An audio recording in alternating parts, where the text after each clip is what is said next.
Is this the best, cheapest crossover SUV you can buy? Now this is the KGM Torres. Now KGM was formerly known as Ssangyong, and for the longest time I've known Ssangyong, they had a serious identity crisis. But then on a surprising note, any Ssangyong owner I spoke with, they always had good things to say about their Ssangyong car. And rightfully, Ssangyong cars were always great value for money. They were super cheap to afford, but they did offer a number of generous equipment which other manufacturers would reluctantly offer you unless you pay an extra price. Now, when it comes to the Ssangyong Torres, or also known as KGM Torres, the segment remains a bit of a mystery to me, because when I researched about it on the internet, it seems to compete against the likes of the Jeep Grand Cherokee or the Lexus RX. At least that's the implications they're giving on the internet. But then standing next to it and looking at the side, the first thing that comes to my mind is something like Nissan X-Trail or so. I could say this is a Toyota RAV4 competitor, but the biggest thing that really confuses me is the fact that it is long. The wheelbase is long, the length of the vehicle itself is quite long, which strongly implies similar dimensions to an Audi Q7. And this is funny because this particular Torres, Ssangyong Torres, costs only 33,000 euros. 33,000 euros and you get a double touchscreen. Literally, you don't even get this in a Volkswagen Tiguan or in a Nissan X-Trail. Those wing mirrors are huge, and you do get blind spot monitoring. Keyless entry for the front doors. Oh wow, I'm impressed. You even get hydraulic struts for the bonnet. How premium is that? Only 33,000 euros. Now, you get a 1.5 petrol engine that produces 120 kilowatts. This particular Torres is a two-wheel drive, but you can have four-wheel drive. It is optional. This looks far neater than what I've seen of Stellantis crossover SUVs, like the Peugeot 5008, the 5008. First impression of the exterior is that we see the front takes on a lot from Jeep. In fact, the first thing that came to mind was something Jeep would usually do, but this is not a grille at all. There's no air intake here. The air intake is right at the bottom. You don't get a 360-degree parking camera, but you do get a rear view parking camera, and you do get parking sensors at the front and at the rear. Then towards the rear, we see a bit of an identity crisis. Like from this angle, it looks like something Ford Explorer-ish, or it looks Ford-ish, especially with the way they've designed this rear light. It's very interesting. But this time, they've also made the C-pillar prominent. Now, this is the body paint, the silver. The light silver tone right here is the paint that comes standard with the Torres, irrespective of what color you pick. So say if this was in black paintwork or in red paintwork, this would remain silver. Now there's something a bit funny going on over here. This kind of design, this elevation right here is supposed to be there for the looks. It's supposed to be an imitation of ancestor 4x4 models where they would have an actual spare tire in the back. This elevation has no purpose whatsoever. But something funny about the door, the handle sticks out proudly right here, but it doesn't open sideways. Instead, it opens upwards. See? And despite having a boxy exterior and the SUV image to it, there's a lot of elevation right here, and the boot space, the volume in the boot space isn't as big as I was expecting it to be. And another thing is that the body paint sticks out very proudly. This is something you have to watch out for.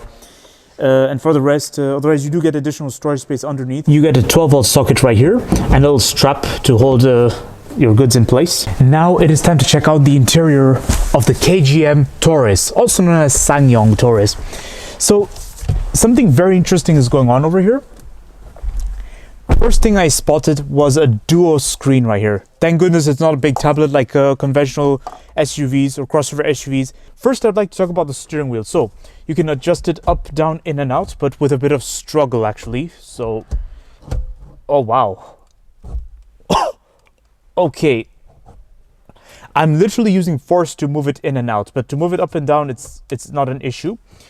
And the feel of the steering wheel is actually good. It's leather wrapped, but I've noticed the steering wheel has a rather square effect to it, so it's going to be a bit something you have to get used to.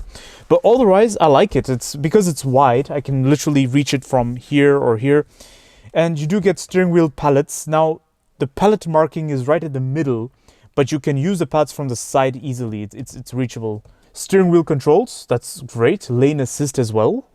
Wow. cruise control. My favorite features.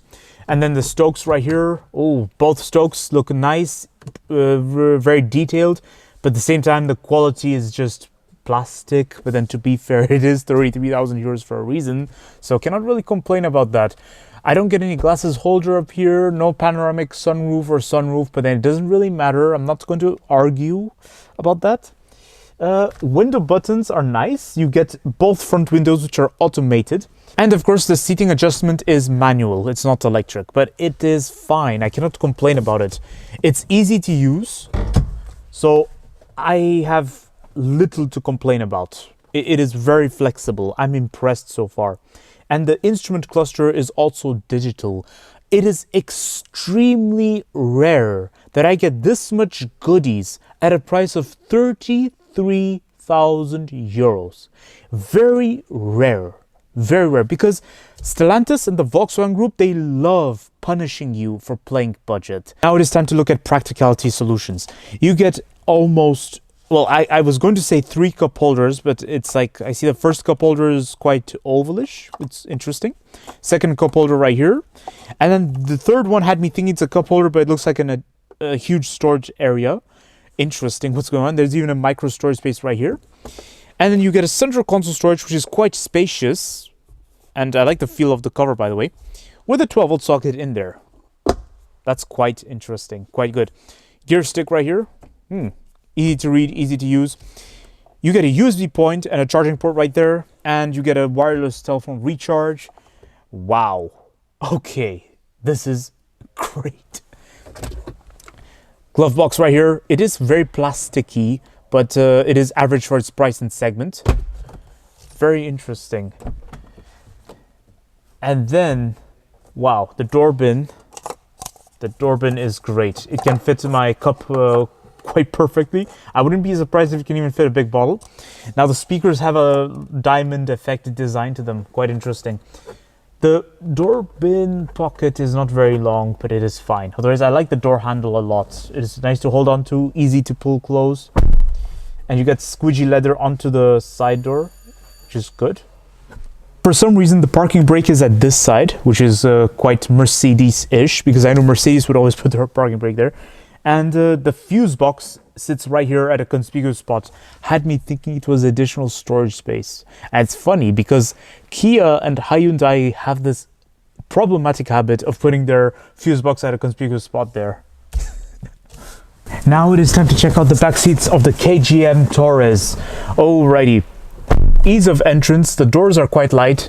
You get a handle right here to help yourself seat properly. Now, let's check the armrest. I like how there's already a strap to help it go down. And there are 2 cup holders in there that are fixed sizes, but still great. I'm impressed. Wow.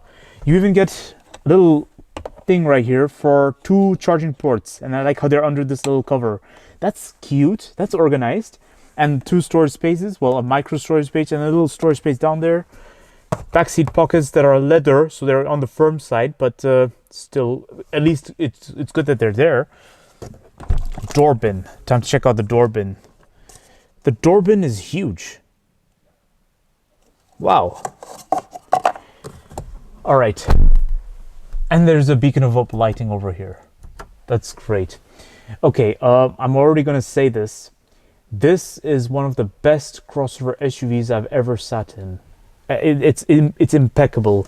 My feet room is spacious. It's like a limousine. My knee room is like kilometers away from the driver's seat.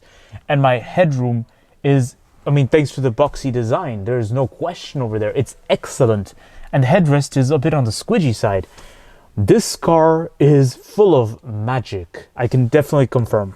So here's my conclusion of the KGM Torres. The KGM Torres, or also known as Ssangyong Torres, is one of the best crossover SUV in its segment I've ever reviewed. I am very impressed with it. For a price of 33,000 euros, it is not good value for money. It is perfect value for money.